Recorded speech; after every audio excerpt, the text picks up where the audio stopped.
अगर आज की डेट में मैं कॉमर्स स्टूडेंट होता तो मैं इन 3 करियर्स को बिल्कुल भी मिस नहीं करता, क्योंकि नॉर्मली जो मैं अपनी वीडियोस बनाता हूँ उसमें मैं खुद से चीज़ों को रिसर्च करता हूँ, पढ़ता हूँ, जानता हूँ, उसके बाद वीडियो बनाता हूँ। पर इस वीडियो के लिए मैंने 20 to 30% रिसर्च करी है और 70 to 80% प्रैक्टिकली एक्सपीरियंस्ड लोगों से बात करने के बाद मैंने ये 3 top future high demand careers for commerce student select करके मैंने वीडियो बनाई है।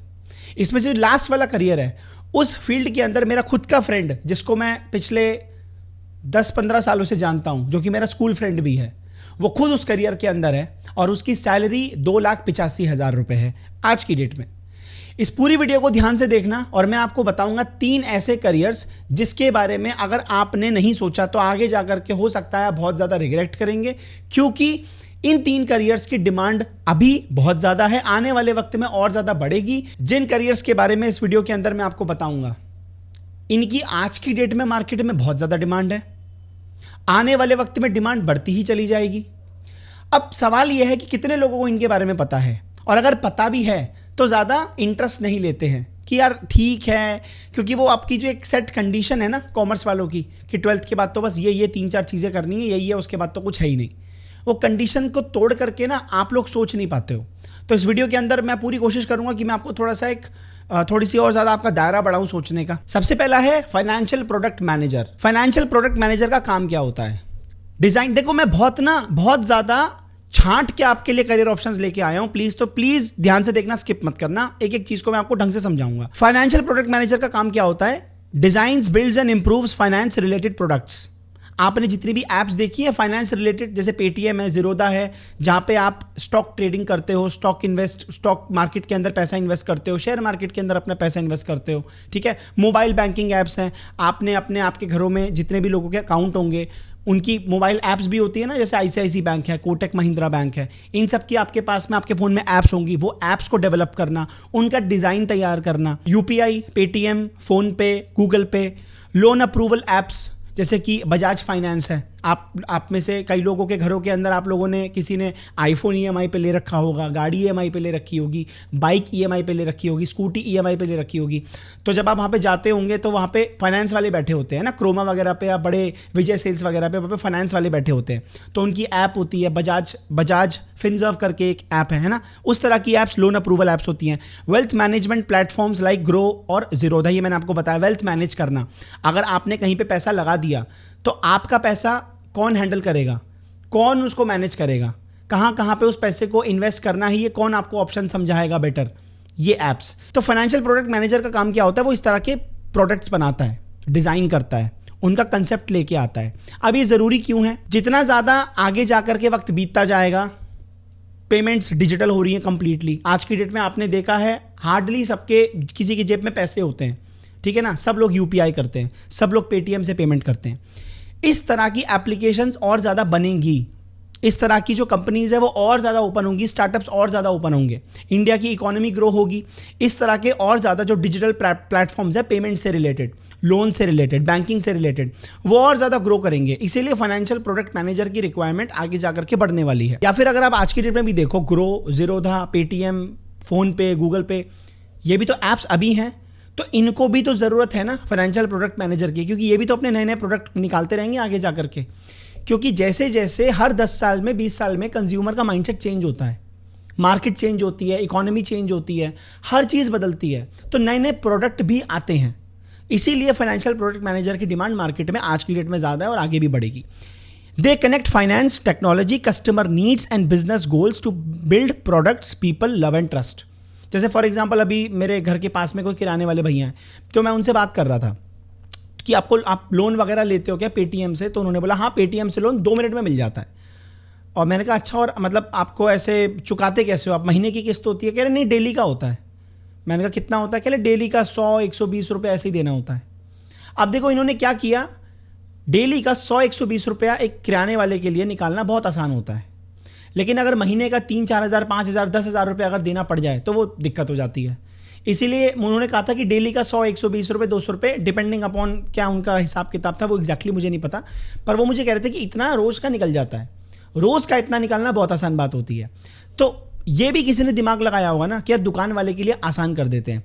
ऐसे और ज़्यादा चीज़ें बढ़ने वाली हैं इस फील्ड के अंदर। Fintech apps are growing fast, ये मैं आपको पहले बता चुका हूं। इंस्टेंट लोन्स आज की डेट में बहुत ज़्यादा लोग लेते हैं, तुरंत लोगों को लोन चाहिए, इंस्टेंट लोन, जैसे मैंने आपको अभी अपने किराने वाले भैया का एग्जांपल दिया था।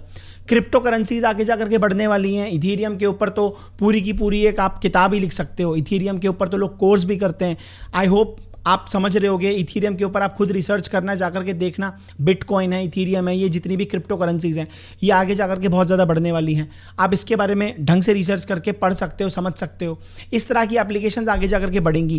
Companies need finance smart people who also understand tech and customer behaviour.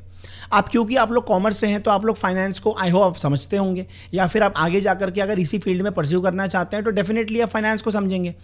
तो अगर आप टेक्नोलॉजी को भी साथ में लेकर के चलते हैं, आपको एप्लीकेशन समझ में आती है, आपको यूजर का जो बिहेवियर है वो समझ में आता है। एआई, ब्लॉकचेन, डिजिटल बैंकिंग का मतलब आप समझते हो? Neo banking, sorry digital banking नहीं, नियो बैंकिंग क्या होता है? डिजिटल बैंकिंग तो नॉर्मल आप अपने फोन से बैंकिंग कर सकते हो, ये डिजिटल बैंकिंग हो गया।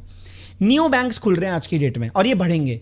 जैसे for example Jio payments bank, मेरे भाई का जो अकाउंट है वो जियो पेमेंट्स बैंक में मैंने खुलवा रखा है अपने ही नाम से, क्योंकि वो छोटा है तो मेरे ही नाम से उसने अकाउंट अपना खुलवा रखा है। फिजिकली जियो बैंक्स कहीं अवेलेबल नहीं है। जैसे HDFC है, आप उसकी ब्रांच में जा सकते हो, फिजिकल स्पेस है, एक बहुत बड़ा सा स्पेस ले रखा है, आप अंदर घुसोगे सिक्योरिटी गार्ड खड़ा होगा।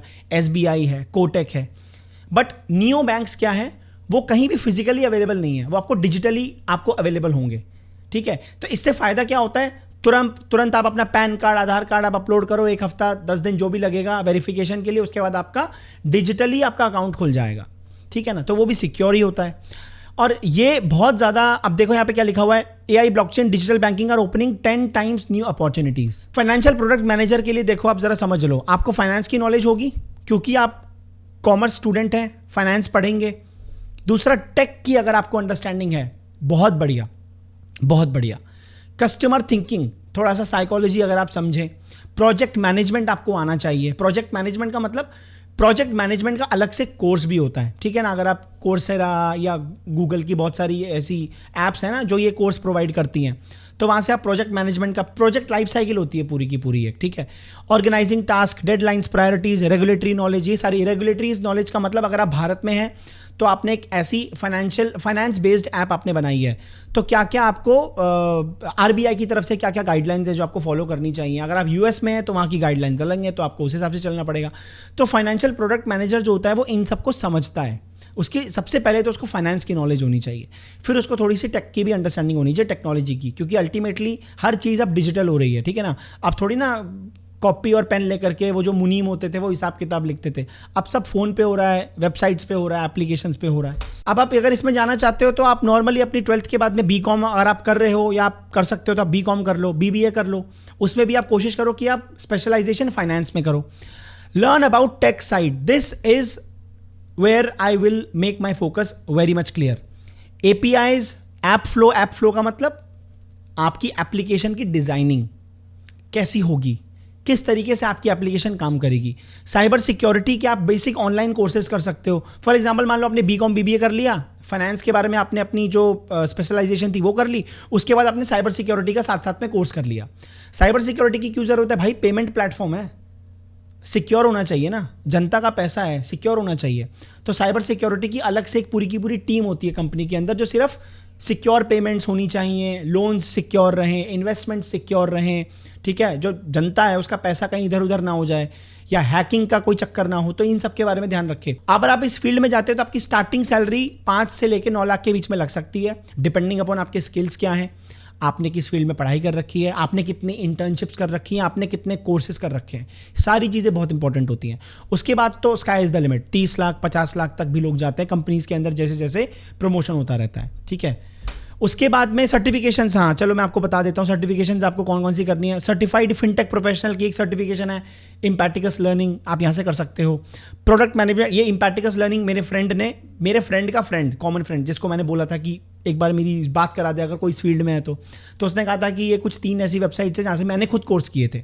उसके बाद में प्रोडक्ट मैनेजमेंट सर्टिफिकेट का कोर्स उसने किया था, फिर प्रोडक्ट मैनेजमेंट का इंट्रोडक्शन का भी एक कोर्स उसने किया था। कुछ नाम है जो मैंने लिस्ट बना के रख लिया था, ठीक है ना।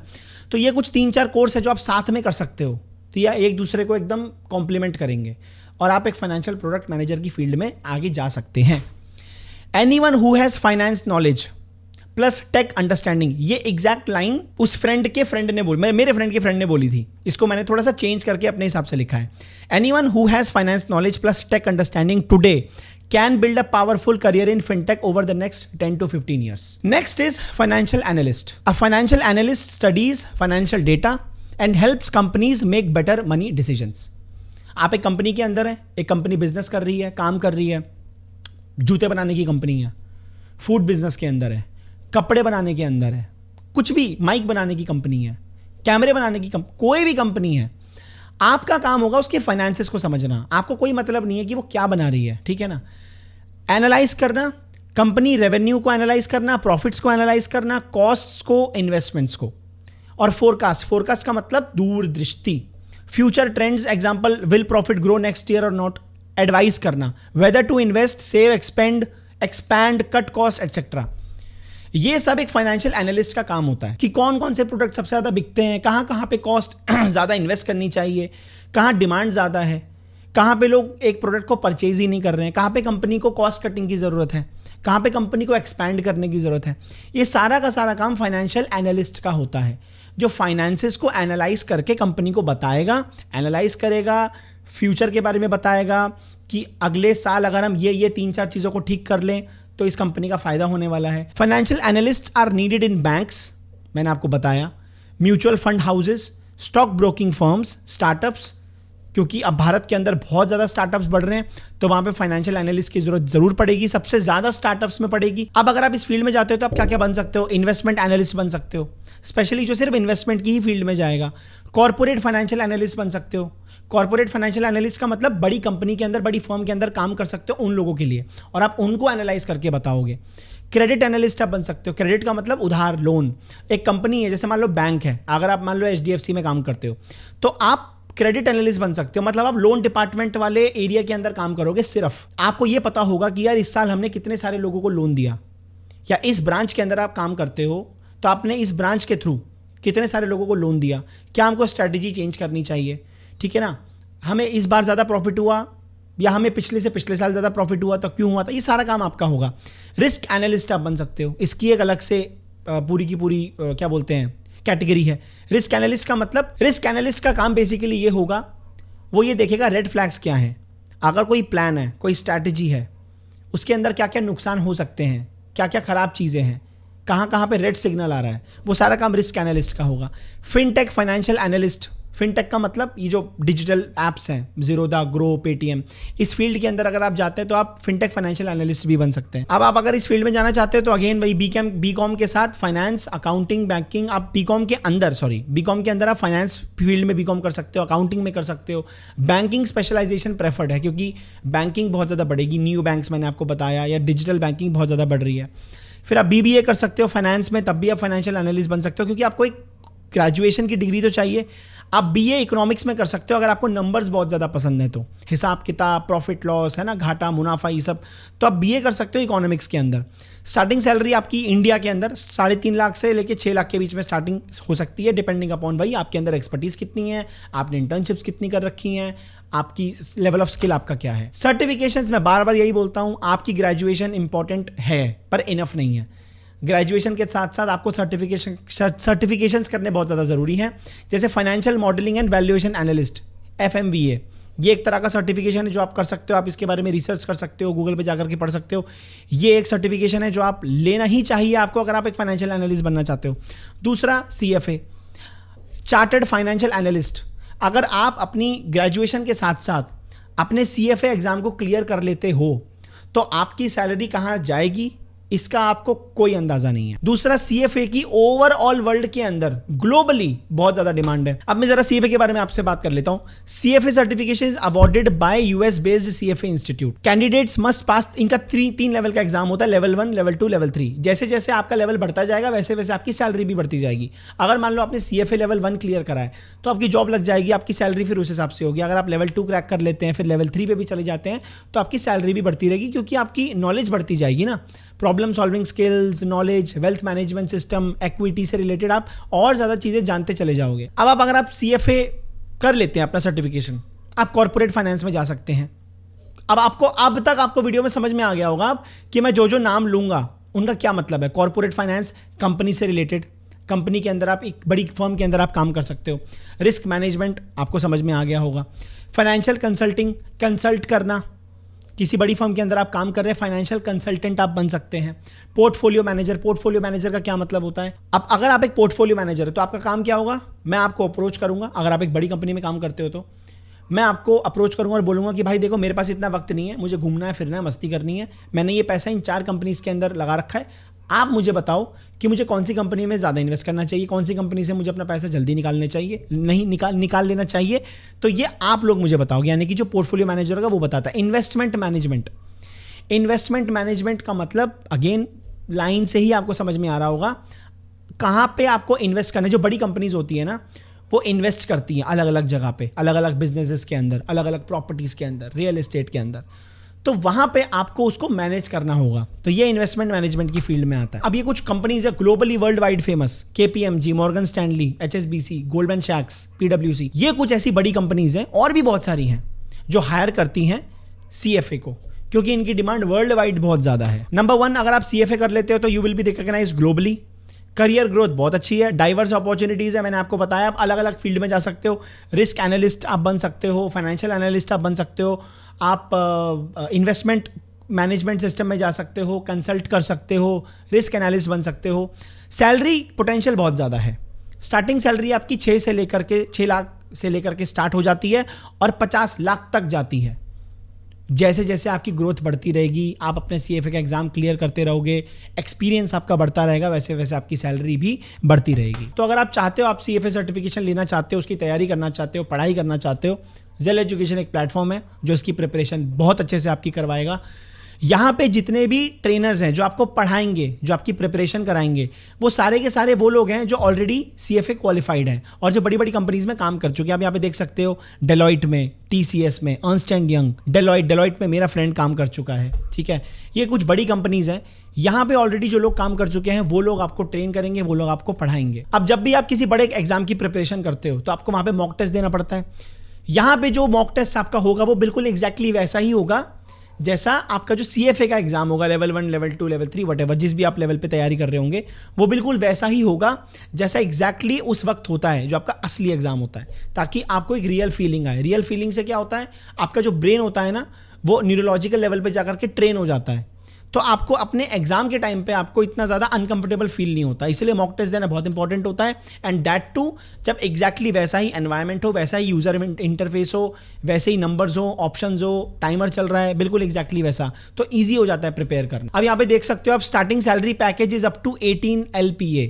और मैंने आपको बताया, अगर आप साथ साथ एक्सपीरियंस लेते जाते हो और ज़्यादा अलग अलग कोर्सेज करते जाते हो, सर्टिफिकेशंस लेते जाते हो, sky is the limit. 50 lakh 60 lakh कहीं नहीं गए। और अगर आप बाहर जाते हो तो फिर तो कोई मतलब ही नहीं बनता सोचने का कि सैलरी कितनी होने वाली है। 10,000 से ज़्यादा कैंडिडेट्स यहाँ पे प्लेस्ड हो चुके हैं। 1000 से ज़्यादा कंपनीज का इनके साथ टाई अप है, जिनकी इनकी प्लेसमेंट ड्राइव्स होती हैं, जहाँ पे बच्चों की प्लेसमेंट लगी है। वहाँ के लोग, बड़ी बड़ी कंपनी से लोग आते हैं, बच्चों को ट्रेन करते हैं, समझाते हैं कि आपको किस फील्ड में जाना चाहिए, कैसे आपको प्रिपेयर करना चाहिए, इंटरव्यूज़ के बारे में बताएंगे, क्या क्या स्किल्स आपके पास होने चाहिए। बिकॉज एक कमरे के अंदर बैठ करके तो तैयारी करना आज की डेट में is not preferable. For example, मैं ये वीडियो बना रहा हूँ, तो मैंने ये वीडियो आपको बताया कि मैंने वीडियो कैसे बनाई, मैंने बात करके बनाई, क्योंकि मुझे उन लोगों का इंसाइट मिला, वो जिस कंपनी में काम करते हैं, कैसे काम होता है, क्या उनकी अप्रोच होती है काम करने की, क्या वो फ्यूचर देख रहे हैं उन कंपनीज के अंदर। तो अगर मुझे वो नहीं पता चलता, कंपनी के इंसाइट्स नहीं पता चलते, तो शायद मैं आपको ढंग से नहीं समझा पाता। ऐसे ही जब आप कंपनी के इंसाइट्स लेते हो, कंपनीज के जो लोग आते हैं, जो वहाँ के बड़े बड़े जो पोस्ट पे लोग होते हैं, वो आपको जब आकर के ट्रेन करते हैं, समझाते हैं, तो आपको एक बेटर इंसाइट मिलता है कंपनी के बारे में, टेक्नोलॉजी के बारे में, फ्यूचर ऑप्शंस के बारे में, आपको किस फील्ड में जाना चाहिए। एक एनवायरनमेंट अलग क्रिएट होता है। यहाँ पे नेटवर्किंग इवेंट्स होते हैं जहाँ पे आपको बुलाया जाएगा, वहाँ पे अगेन कंपनीज़ के जितने भी बड़े बड़े लोग हैं वो आएंगे, अपना एक्सपीरियंस आपसे शेयर करेंगे, आपका जो नेटवर्क है वो बनेगा। अकेले बैठ करके नेटवर्क नहीं बनता है, आप बैठ करके तैयारी कर लेंगे, अच्छी बात है, पर एक नेटवर्क होना बहुत ज़रूरी है। उससे क्या होता है, आपको पता चल जाता है, 2-4 लोग आपके सामने बैठे हैं जो ऑलरेडी वहाँ हैं जहाँ पे आप पहुँचना चाहते हो, तो वो लोग आपका 10 साल की मेहनत 4 साल की कर देंगे ना, क्योंकि आपको एग्जैक्टली आपको एक रोड मैप मिल जाएगा, आपको एक पता चल जाएगा कि यार अच्छा मुझे ना ऐसे ऐसे करना है, ये गलती नहीं करनी है। ये सारा का सारा काम नेटवर्किंग का होता है और नेटवर्किंग इज़ वेरी इंपॉर्टेंट। अब आप यहाँ पे देखो सेक्टर वाइज प्लेसमेंट यहाँ पे कैसे हुई है। पोर्टफोलियो मैनेजर के बारे में मैंने आपको बताया, तो यहाँ पे जितने भी स्टूडेंट्स प्लेस्ड हुए हैं, पोर्टफोलियो मैनेजर 36% प्लेसमेंट इस फील्ड में हुई है। इक्विटी एनालिसिस में, corporate financial analyst, credit analyst के बारे में मैंने आपको बताया था। यहाँ पे 25% of the total people placed, उसमें से 25% पीपल क्रेडिट एनालिस्ट की फील्ड के अंदर प्लेस्ड हुए हैं। ऑनलाइन ऑफलाइन ट्रेनिंग दोनों अवेलेबल है। आप ऑनलाइन पढ़ना चाहते हैं, ऑफलाइन पढ़ना चाहते हैं, आप बिल्कुल जा सकते हैं। वीकेंड और वीकडे बैचेस आपको यहाँ पे मिलेंगे। आप अगर आप अपना कॉलेज कर रहे हैं या आप और कुछ साथ साथ में कर रहे हैं तो आप अपने हिसाब से बैच सिलेक्ट कर सकते हो। मॉक बिल्कुल उसी तरीके से कंडक्ट होगा, मैंने आपको बताया था जैसा एग्जैक्टली CFA का जो एग्जाम एनवायरनमेंट होता है वैसा। 100% प्लेसमेंट असिस्टेंस आपको यहाँ पे मिलेगा। ये नहीं कि आपकी तैयारी करा दी, नॉर्मली क्या होता है आपकी तैयारी करा दी और खत्म बात, साल खत्म, फीस खत्म, अब आप जाओ अपना CFA का एग्जाम दो, हम कौन तुम कौन हम नहीं जानते। यहाँ पे आपको 100% प्लेसमेंट सपोर्ट मिलेगा। प्लेसमेंट के टाइम पे भी ये लोग आपके साथ रहेंगे, आपको समझाएंगे, आपको इंटरव्यू की कैसे प्रिपरेशन करनी है, 360 डिग्री सपोर्ट मिलेगा, आपको रेज्यूमे कैसे बनाना है, आपको अपना लिंक्डइन प्रोफाइल कैसे बनाना है, सॉफ्ट स्किल्स की ट्रेनिंग होगी, कैसे बैठना है, कैसे बात करना है, किस चीज़ का कैसे जवाब देना है। मॉक इंटरव्यूज आपके बहुत ज़्यादा होंगे ताकि आप अपने असली इंटरव्यूज में अच्छे से परफॉर्म कर पाओ। प्लेसमेंट ड्राइव्स यहाँ पे होती हैं विद टॉप फर्म्स। प्लेसमेंट के लिए बड़ी कंपनीज आएंगी, अगर आपके अंदर दम होगा, स्किल्स होंगे, आपकी प्लेसमेंट हो जाएगी। अगर आप जेल एजुकेशन का जो CFA प्रोग्राम है, अगर आप उसके बारे में और ज़्यादा जानना चाहते हो, काउंसलिंग लेना चाहते हो, डिस्क्रिप्शन के अंदर आपको एक लिंक मिलेगा गूगल फॉर्म का, उसको भरिए, आपके पास कॉल आएगा, फ्री ऑफ कॉस्ट आपको काउंसलिंग प्रोवाइड की जाएगी। कोई पैसा नहीं देना पड़ेगा आपको जो सवाल पूछना है इनसे पूछना, जो भी आपके डाउट्स हैं आप क्लियर कर लेना। अगर आपको लगता है आपको परस्यू करना है, you are good to go. Number 3 is business analyst. Rishabh Singh मेरा friend is a business analyst. उसकी शॉर्ट में स्टोरी बता देता हूँ। उसने DTU से अपनी बीटेक खत्म करी थी। उसके बाद उसको पता चला कि मुझे इंजीनियर तो बनना नहीं है, नॉर्मल ठीक सी कंपनी थी, उसमें उसकी जॉब लगी 20-25-30 हज़ार की। उसके बाद उसकी डेलॉइट में जॉब लगी एज अ बिजनेस एनालिस्ट। उसने बहुत सारे प्लेटफॉर्म, एनाप्लान एक प्लेटफॉर्म होता है, आप जाकर के सर्च कर सकते हो एनाप्लान। एनाप्लान क्या करता है, फाइनेंशियल मॉडलिंग या प्रोडक्ट मॉडलिंग के अंदर काम करता है। बड़ी बड़ी कंपनीज जो होती है ना, वो चाहती हैं, मैंने आपको बताया था ना, वो चाहती हैं कि यार हमको बताओ कि हमको कहाँ पे इन्वेस्ट करना चाहिए, हमारा एक ये नया प्रोजेक्ट है, हम इसको कैसे स्टार्ट करें। तो वो क्या करती है, ऐसी दूसरी कंपनीज को ढूंढती हैं जो सिर्फ यही काम करती हैं, कंसल्टिंग का। तो Deloitte is a consultancy firm. तो मेरा फ्रेंड डेलॉइट में काम करा, उसने 2-3 साल 2.5 साल डेलॉइट में काम किया। उसने मुझे बताया कि मैं एनाप्लान सीख रहा हूँ। एनाप्लान के भी बहुत ज़्यादा लेवल्स होते हैं, वो सीखने पड़ते हैं, तो आपकी और ज़्यादा अच्छी सैलरी लगती है। तो वहाँ पे भी उसकी 1-1.5 लाख सैलरी हो गई थी। उसके बाद फिर उसने अब छोड़ के वो इक्विनिक्स में काम कर रहा है, वो बैंगलोर में है, 2,85,000 उसकी सैलरी है और वो एक बिज़नेस एनालिस्ट है। मैंने उससे घंटों बातें करी थी कल रात को, फालतू की बातें अपने कॉलेज टाइम की। तो a business analyst is a professional who acts as a bridge between business needs and technology solutions. एक बिजनेस एनालिस्ट का काम क्या होता है, आपका जो बिजनेस है उसको कैसे बढ़ाना चाहिए। अगर आप एक बिजनेस के अंदर कोई छोटा सा प्रोडक्ट चालू करना चाहते हो, कोई नया प्रोजेक्ट आपका है, कोई प्रोडक्ट आपका है, आपको उसको कैसे परस्यू करना चाहिए, वो एक एनालिस्ट का काम होता है। वो एनालाइज करके आपको बताएगा on the basis of numbers, profit loss, सब चीज़ों को मद्देनज़र रखते हुए आपको वो बताएगा। फिर जो कंपनी होती है वो उस हिसाब से एक्ट करती है। Business analyst is among top 10 fastest growing jobs in India. ये 2023 की रिपोर्ट है लिंक्डइन की, आप जाकर के खुद चेक कर सकते हैं। जो बिजनेस एनालिस्ट है वो किस किस फील्ड में काम करता है, फिनटेक, फाइनेंशियल टेक्नोलॉजी, मैंने बार बार बताया आपको, ये ऐप्स जितनी भी फाइनेंशियल ऐप्स होती हैं इन सब के अंदर आप काम कर सकते हैं। आप बैंकिंग में काम कर सकते हैं, इंश्योरेंस के अंदर आप काम कर सकते हैं, रिटेल या ई-कॉमर्स में आप काम कर सकते हैं, फ्लिपकार्ट, अमेजॉन, है ना, इन ऐप्स के अंदर, इन बड़े ब्रांड्स के अंदर आप काम कर सकते हैं। कंसल्टेंसी फर्म्स के अंदर आप काम कर सकते हैं, फॉर एग्जांपल डेलॉइट मेरा फ्रेंड जिसमें काम कर चुका है, अर्नस्ट एंड यंग में आप काम कर सकते हैं, PwC में आप काम कर सकते हैं। बिजनेस एनालिस्ट कोई भी बन सकता है। मेरे फ्रेंड ने DTU से इंजीनियरिंग करी, इंजीनियरिंग फिजिक्स, लेकिन वो बन गया बिजनेस एनालिस्ट, ठीक है ना। तो आप तो फिर भी कॉमर्स फील्ड के हैं, तो आपके पास तो एक ज़्यादा एडवांटेज है कि आपको फाइनेंस की नॉलेज है। आप BCom कर सकते हो, BBA, BMS, BA in economics, अगर आपको नंबर से प्यार है तो ये फ़ायदा आपको ज़्यादा होगा अगर आप BA इन इकोनॉमिक्स करते हो तो। उसके बाद बार बार मैंने आपको हर बार बोला है, सिर्फ डिग्री से कुछ नहीं होता, आपको साथ साथ में सर्टिफिकेशंस करनी बहुत इंपॉर्टेंट है। नए नए टूल्स के बारे में जानना बहुत इंपॉर्टेंट है, जो कि कंपनीज़ के अंदर लोगों को चाहिए। जो बड़े कंपनीज़ हैं, बड़े फर्म्स हैं, वो चाहते हैं कि ये स्किल्स हमारे एम्प्लॉय में होना चाहिए, तभी तो उसको एम्प्लॉय करेंगे, वरना कुछ आता जाता नहीं है, डिग्री लेकर के घूम रहे हैं। तभी तो बोलते हैं ना लोग कि भारत के अंदर तो डिग्री लेकर के घूमते रहते, कुछ होता नहीं है। ऐसा नहीं है, ये सिर्फ हवाई बातें हैं कि हाँ भाई डिग्री ले ली घूम रहे हैं, CA कर लिया डिग्री ले ली घूम रहे हैं, ऐसा नहीं है। आपको ये देखना पड़ेगा कि क्या रिक्वायरमेंट है कंपनी की। और आज की डेट में बहुत आसान है जानना यार, आपके पास में गूगल है, आपके पास में चैट जीपीटी है, या फिर अगर आपका नेटवर्किंग बहुत अच्छा है, आप एक अच्छे कॉलेज में हैं, तो आपको पता चल जाएगा कि आपको कैसे किस फील्ड में जाना चाहिए, क्या क्या सीखना चाहिए। इंडिया के अंदर अगर आप काम करते हैं तो 6 से लेकर 10 लाख पर एनम आपकी स्टार्टिंग सैलरी होगी। उसके बाद अगर आप जैसे जैसे एक्सपीरियंस गेन करते जाओगे वैसे वैसे आपकी सैलरी बढ़ती रहेगी। दिमाग खोलने की कोशिश करो, देखो कि क्या हो रहा है दुनिया में, आगे जाकर के कैसे चीज़ें बदलने वाली हैं।